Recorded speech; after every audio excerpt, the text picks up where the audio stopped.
If you're thinking about going to New York, I have some really bad news for you. Leftists have destroyed New York. It is gone, it is dead, it is buried. I unfortunately had to spend a week in New York last week for work, and I had left New York after 2 months of the COVID lockdowns. I literally could not take it anymore.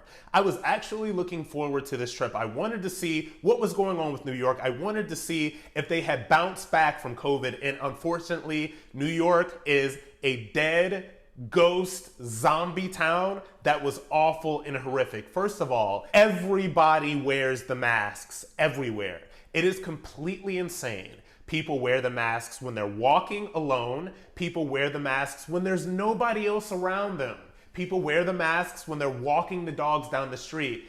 It is weird. It's authoritarian. It is so completely against the science that we know of how COVID is spread, because if you are alone by yourself, you don't need to be wearing a mask. In the gym in the building that I pay for with my own money, they decided that I was supposed to be wearing a mask when I was alone in the gym. When I didn't comply, they banned me from the gym. And this is the kind of authoritarian, petty nonsense that is going on all over New York right now. Service staff is rude and angry.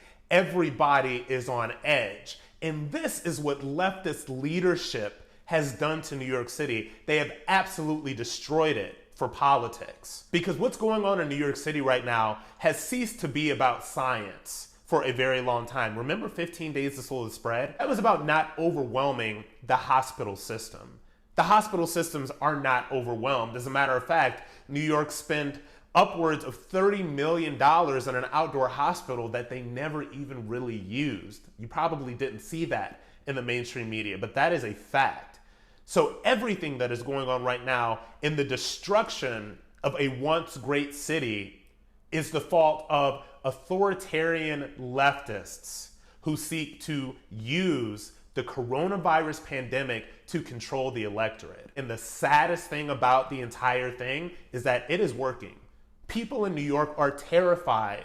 They're terrified of each other. They're terrified of the coronavirus. They are terrified to disobey their authoritarian masters. New York is not America right now. New York is what America will look like when you let these authoritarian people on the left take over.